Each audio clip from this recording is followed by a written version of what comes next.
Senior Director of Product Marketing here for AgentForce. I'm really happy to join this panel, to host this incredible panel of folks. I'm going to introduce them first because they're going to be the stars of the show.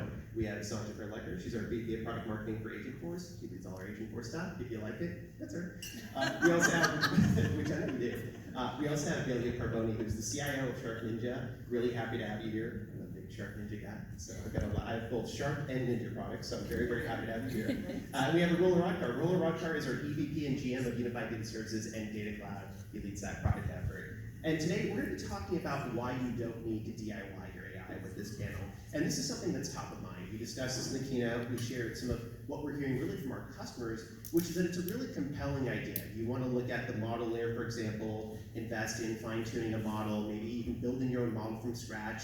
You want to connect it into an agentic architecture, build a cognitive architecture, provision a vector data store, provision a data lakehouse that sits underneath it. It's a lot of work, and a lot of customers find that this tends to get in the way of the ultimate value that they're looking to find from generative AI solutions. So we're going to talk through that with this esteemed group of folks who have been thinking about this, they've been working in this space. And Sanjay, my first question is for you. And one thing we've talked a lot about here is that AgentForce, this is the next evolution of AI. It's a new paradigm within AI.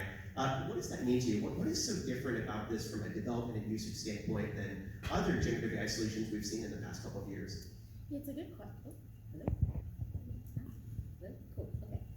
I can't tell if that's okay or not, but okay. So I think it's different for a lot of reasons, but the main reason in my mind is that it's kind of a superset of so many different technologies that we've been working towards. So with predictive AI, however many years ago, and Salesforce has been in this space for over 10 years now, and the space has existed for even longer than that, we thought we put a lot of weight into, We heard you. Very good articulation, but okay. Better now. Oh wow, that's louder. That's loud. Okay.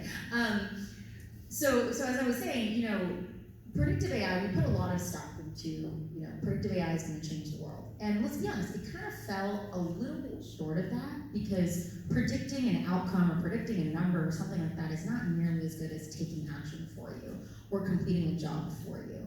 And what's really interesting about this agentic space is that without the technology that's been built before it, it wouldn't be possible. So all of the technology we built around workflows, so Salesforce Flow, in our case, and for others, many other technologies, our predictive AI efforts, all of these elements in the platform come together to build an agent and for AgentForce to even exist. So the way that AgentForce can kind of take on a role or a job to be done, take on the data needed to complete that role and do it well and do it with any sort of authenticity, and to have it complete any actions, aka workflows, right? We gotta bring it all together for customers. And I think that's what's so exciting for them, right? They're like, I've been building workflows for years. I can use them to power my agents. That's awesome. I don't have to start from scratch yet again. So I think that's really powerful for folks. Yeah, it makes a ton of sense. And Delia, you're a CIO. You were one of the people that, when this whole thing started, when ChatGPT hit the scene, November 2022, I'm sure it was, your leadership team coming to you saying,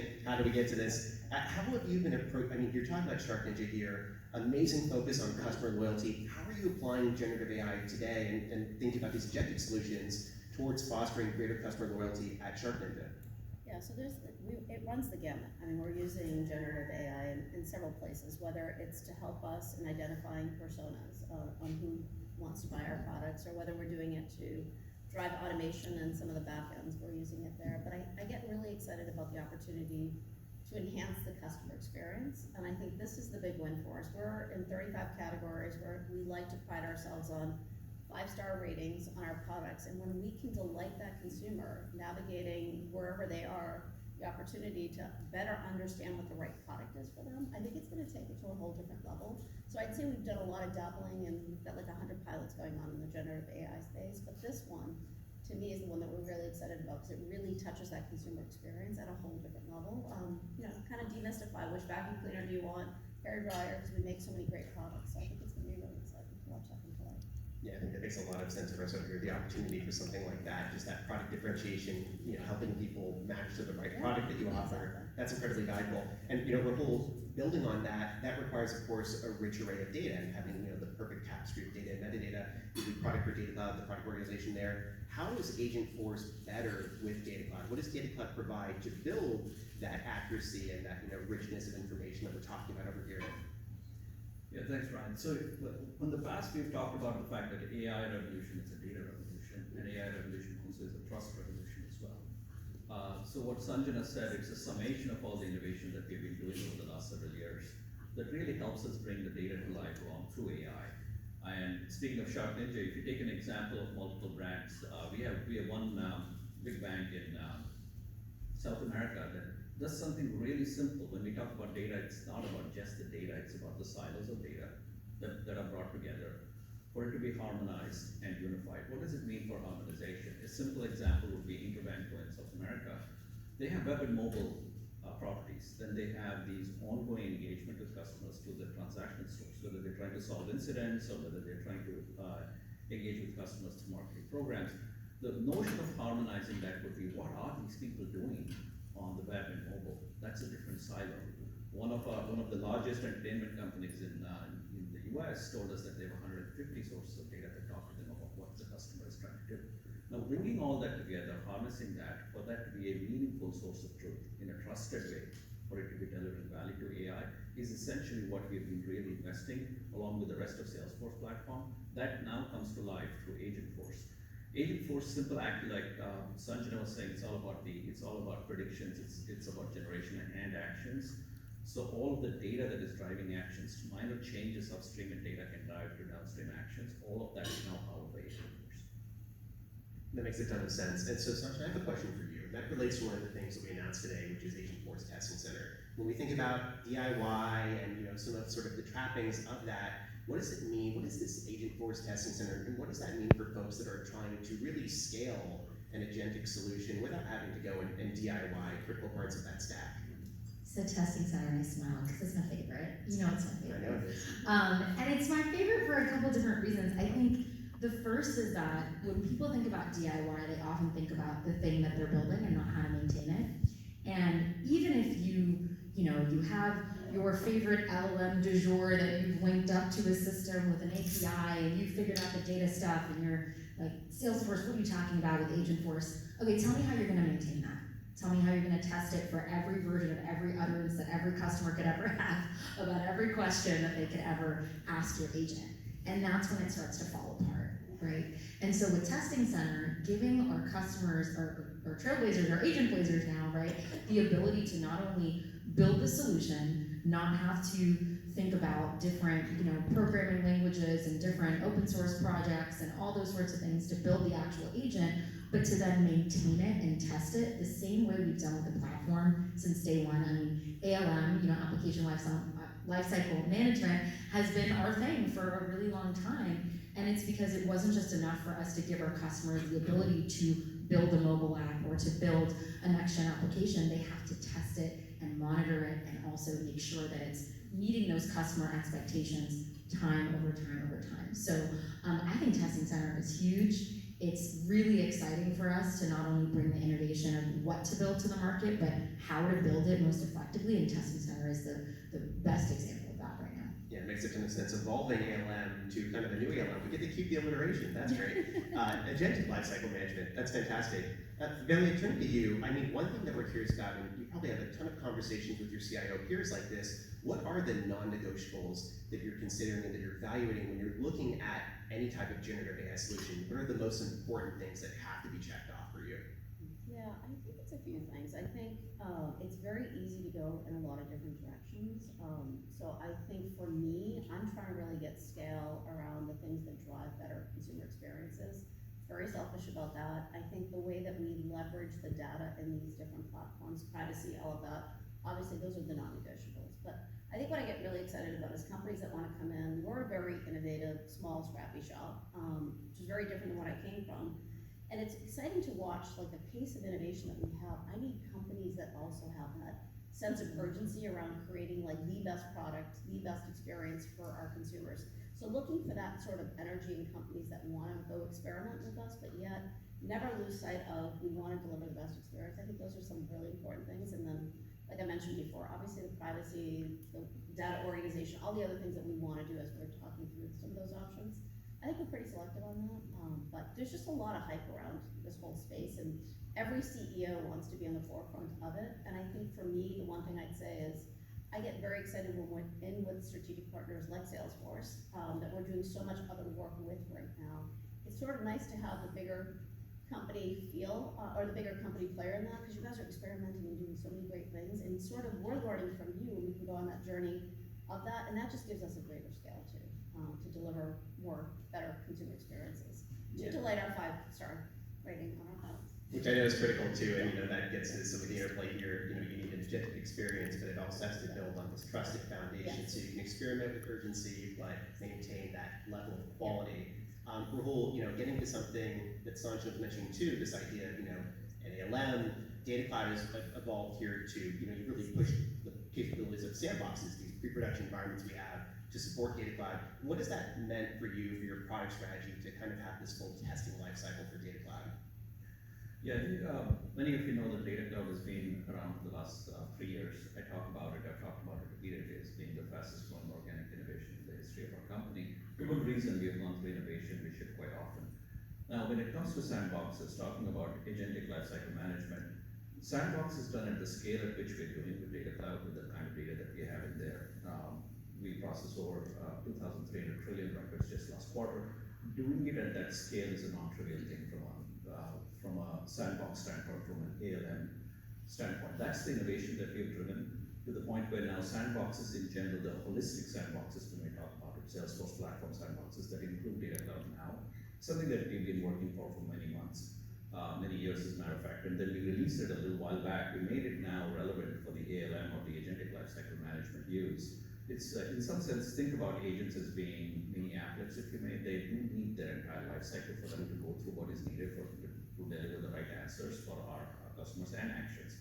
So going through dev stage prod is quite common among our customer base. They've been asking us for a while about it. Now doing it at the scale which is about 1000x or 10,000x larger than transactional data is not trivial. That's the innovation that we really delivered for ALM. Yeah, and it kind of gets to some of the points we're hearing over here, this urgency to deliver. You want to have this repeatable pipeline that you go through. So this is where some of these investments and what we're talking about today makes sense. Sanjana, a fun one for you. We all love to say it. It sounds super cool, the Atlas Reasoning Engine. I just think about it randomly when I'm at coffee or something, like the Atlas Reasoning Engine. That sounds pretty cool. Now, what is the Atlas Reasoning Engine? And then specifically, Sanjana, what does it provide that you're not, someone's not getting from a co-pilot or a chatbot experience? What is it providing? Yeah. So I'm going to answer your question in reverse, because I think some of the stuff you said at the end will inform the definition of the reasoning engine. If we go back to kind of just why chatbots don't work, right? Why don't they work? It's because they're fully deterministic logic, right? So the same way that we're talking about testing these agents with different utterances and things like that, we're making it easy for agents to do that with our solutions. Now imagine doing that as a person, building dialogue trees for every single question that a customer could ask with every single knowledge article. It's very tedious work. And when bots came into the market, we created our own bot solution. It was really, game-changing stuff and a good step forward for the industry, but, better, never best with these things, right? So, we kind of made a huge leap forward with agents and first with LLMs. So, LLMs kind of took everybody by storm with ChatGPT, but LLMs have existed for a while. I think, putting a front end on it and making it interactive for your average consumer is an awesome thing for all of us to see. But the main difference here is that we're allowing LLMs to process a bunch of information, but there's still a missing piece, right? Which is the reasoning component, right? If you Ryan, I've known you for many years, you can process a lot of information, but the thing that makes you special is your ability to reason across that information and give me a recommendation to think about, okay, here are the things I know about Sanjana, I'm having a conversation with her, how do I personalize my reaction to her, or retrieve some knowledge I have about a certain conversation we had to personalize that interaction.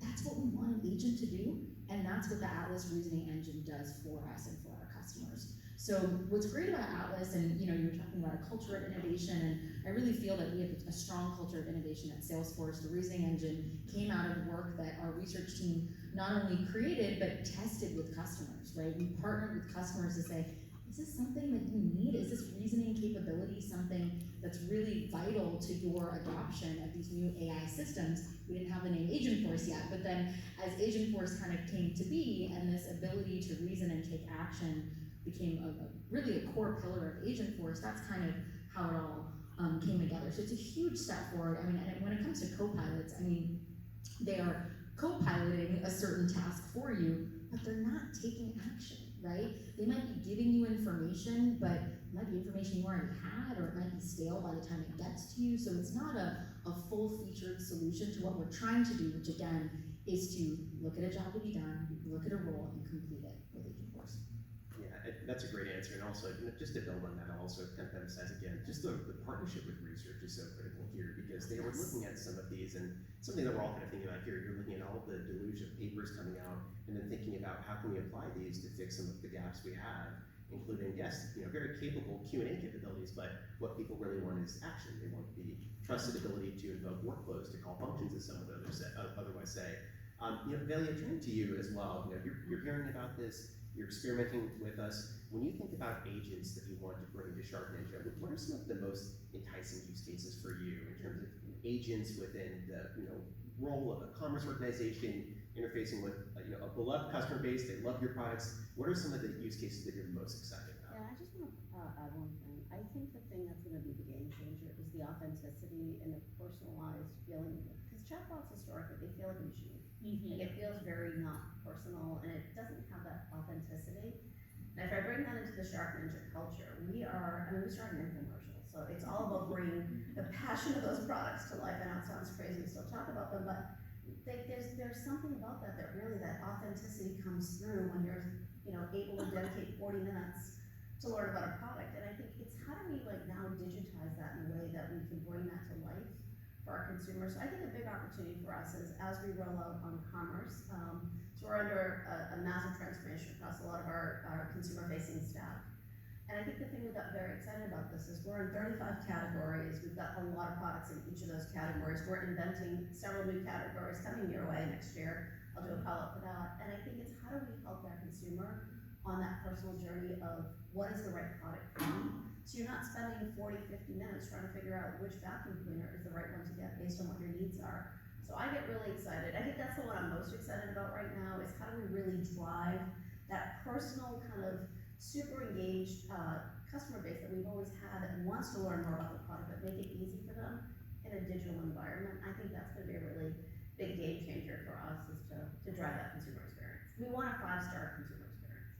Yeah, I'm definitely a fan. I rely on Ninja products to feed my kids, to kind of trick them into food. It's like, you're not going to eat this, I'm going to turn it into liquid. Now you're going to eat it. It's always a great tactic. We love this one. We'll kind of keeping on this thread of innovation, where are you pushing the boundaries of Data Cloud now, looking to the future? Just a little bit of a preview of kind of where you're taking this incredibly important product set. Sure. I think speaking of hyper-personalization, we've talked about it quite a bit from hyper-personalization.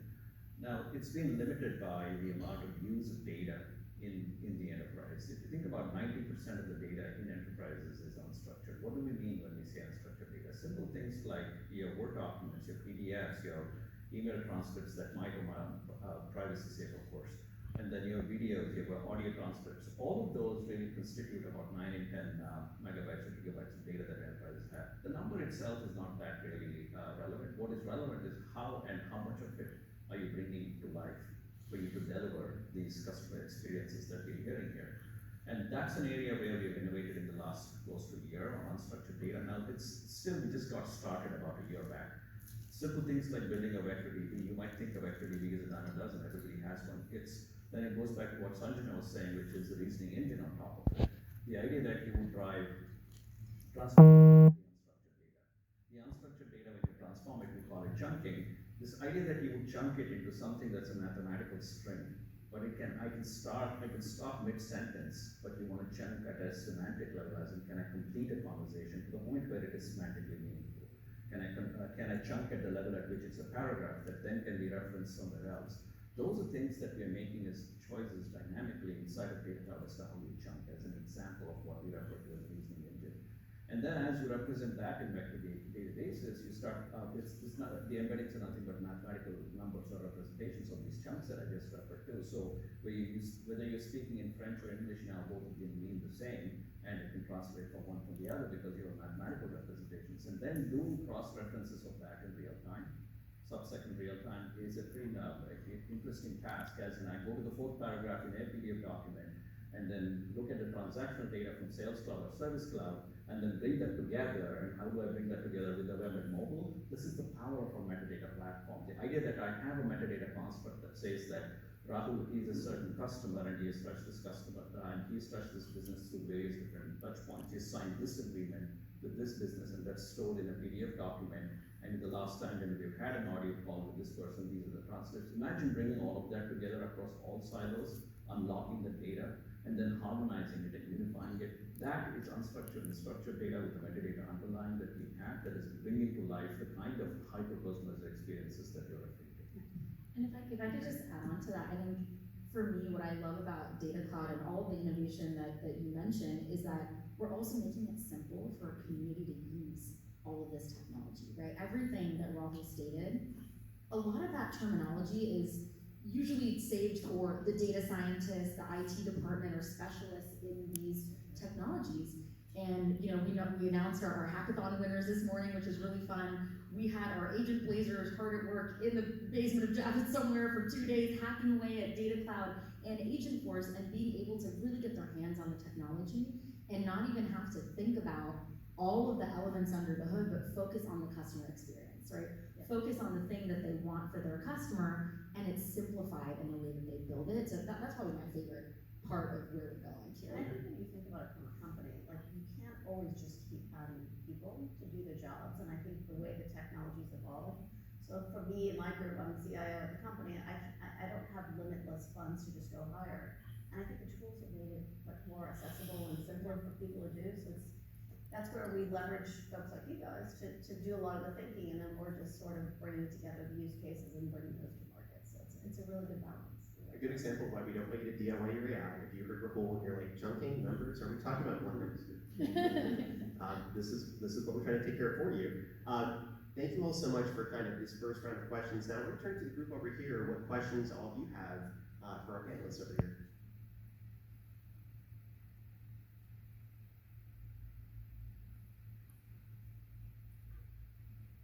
Jason, go ahead. Regarding Atlas, is that regarding the Atlas engine, is it implemented on a per org basis, or is it on a multi-tenant level? Is there learning involved? Like how does it?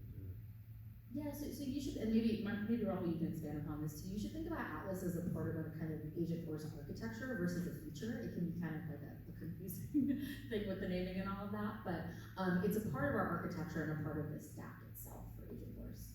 I don't know if you want to expand on that. Yeah, I think it's being a part of the architecture, right? The entire architecture is multi-tenant. Think about the fact that the reasoning, what Ryan was saying, what Sanjana was calling out as we are abstracting the complexity of chunking and embedding and all of that. All of that is represented through a multi-tenant implementation. Now think of that as infrastructure pipes. What flows through those pipes is what is needed for the customer. That one is customer specific, but everything else is multi-tenant implementation. I think I have another question.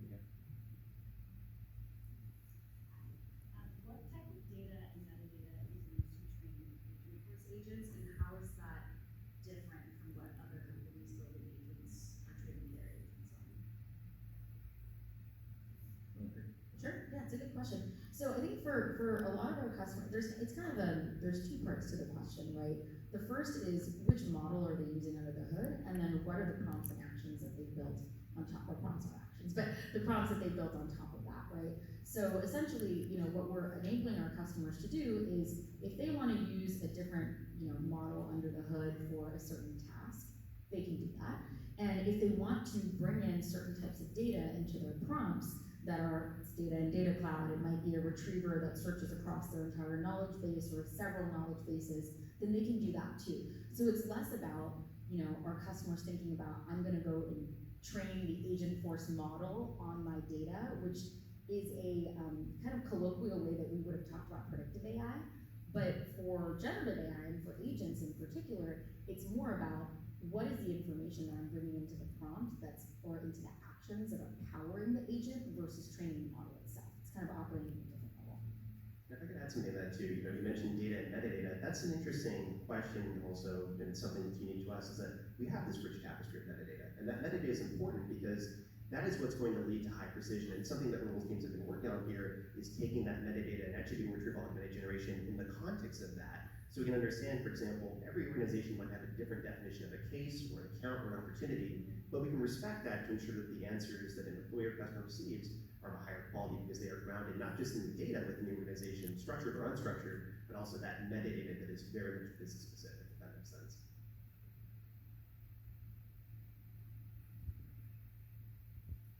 I'm curious from a shark ninja perspective, you talked a little bit about some of the things you were doing.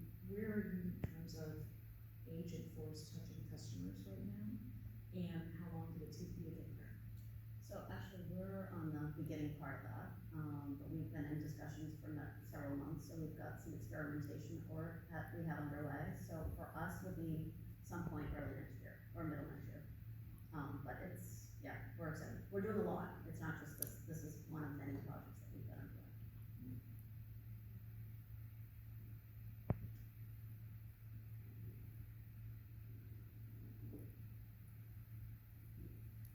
Hi, great discussion, thank you. Rahul, I wanted to say hello to you. My name's John Foley with the Cloud Database Report. I interviewed you before Dreamforce, but I haven't met you, so I just wanted to say hi.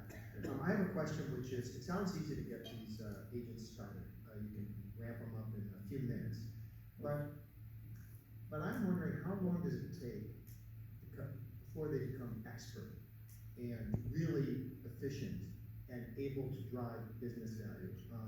I'm guessing it's not 30 minutes. How much work and goes into that, and how long does it take? Yeah, I think it really depends on the task and the structure of what you're building. So there's some best practices that we kind of come to customers with, because when you think about the world of agents, it's like, where do I start? There's hundreds of use cases and stuff like that. We've gone through this for ourselves at Salesforce and implementing our own agents with AgentForce as well. And what we tell customers is start with kind of a basic Q&A use case, right? So maybe I want to empower my current chatbot experience for a slice of the questions that are coming in to be powered by AgentForce, right? And maybe it's, this morning in the keynote we talked about return policies and price adjustments. You could start with just those types of questions, right? And continue to build from there, right? Because there's answering questions, which sometimes involves, searching through a vector database, sometimes involves just linking it up to a basic knowledge base or to the Salesforce knowledge base that you've built out. But then there's asking a question and generating an action or taking an action in a different system. And for me, what I've seen with a lot of our customers is that there's the technology deployment time, which is trivial in the larger scale of things, and there's the comfort level and the change management of it all, right? Because you're totally changing the customer experience. You got to be empathetic with your customer. Are they liking talking to this agentic solution? Do they prefer an escalation path to a human for certain types of questions you would have never expected? And are your employees comfortable with that agent to human handoff? So I think that there's several ways to think about time and implementation of the use case. The technology itself, for those basic Q&A type use cases, we're seeing that in a matter of 1 to 3 weeks, as a baseline, but in a matter of weeks essentially. Once they iterate, right, it takes very little bit of time to build the thing, but then testing the thing and getting comfortable with it. But then seeing the feedback from your customers and then rolling it out more broadly, that's something that has much more variability with customers. Yeah, I would say that, as a technology person, I always say I have the easiest job. Like, I just have to build, and it's extremely easy to build. It's getting that comfort, getting the confidence that we are positively impacting that consumer experience, and we are consumer obsessed. So for us, we go through a lot more rigor and really understanding the insights. What are we hearing from our consumers before we go live? So that's what adds to the timelines for the company that I'm at right now. We do so much on that, really getting to know that customer and making sure that it resonates. So a lot of testing in the background. Yeah, an example might help is, I presume some of you or many of you were at Dreamforce. Before we got into Dreamforce on the Tuesday before the Dreamforce, a week before, we decided to move the Ask Astro app that some of you might have used. That Ask Astro app really runs on a cell phone as well, it runs on mobile as well as runs on a regular desktop. That was an agent. It was not on an agentic experience. We decided to move that to agentic experience with all the corpus of data that really requires us to feed it, whether it is sessions related to Dreamforce or all the background information associated with the sessions, with the people, the speakers, the topics, the developer the developer documents, etc. We decided to bring all of that to life through agentic experience on Astro. It was a pretty risky thing on the day before we released it. That took less than 1 week to get there. But the time to agent is pretty fast. It's in minutes. The idea that you want to get a great, especially something as big and as revolutionary as AgentForce, you really want to give that experience to a user, as in how fast will it be possible for me to just get an agent up and running. That is minutes, like you said. Then comes the how complex do you want to make the tasks that you want to feed to the agent, because Sanjana's point. You can start with Q&A, then you can start with that, and then you can go into actions. Ask Astro app is quite a big app, if you think about it. And it's pretty risky too, think about it. It represents our brand, it represents everything that we represent for Dreamforce. So we released that 1 day before Dreamforce, and we started working on it a week before Dreamforce, just to give you a sense.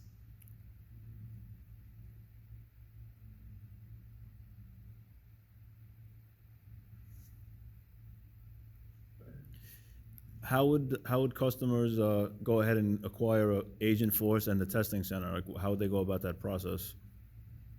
Yeah, so I'll take that one. And what's great here is that one thing that we announced at Dreamforce that was really special is this notion of Salesforce Foundations, because ultimately we want to make it as easy as possible to really get started with everything required to build your AgentForce. And that includes Data Cloud, it includes additional capabilities within our Customer 360, and that also includes AgentForce. And the nice thing about Testing Center, and it kind of relates to the question that we just had around, how can you deliver these agents, what's sort of the pace of that? This is the thing, the continuous improvement lifecycle that is just for AgentForce.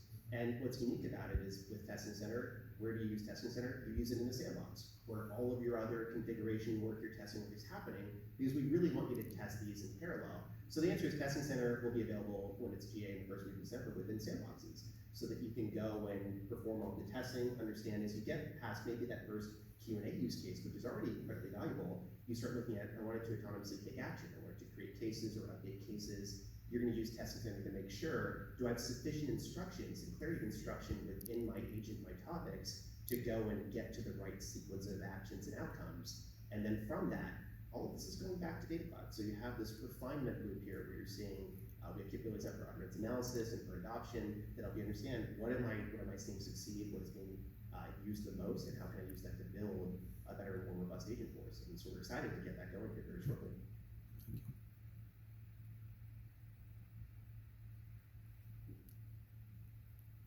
I think we have room for one more question, so go ahead. How do the agents learn over time? And is that process data-driven, or does it require human intervention? Do you mean human intervention? Define, what do you mean by human intervention? Like, is it autonomously just improving over time, or is it human interjecting? So I would say that the human's role in that would be on the consumer end of how they're responding to what the agent is doing, right? So if the consumer, is interacting with the Sharp Ninja agent, AgentForce, and is saying,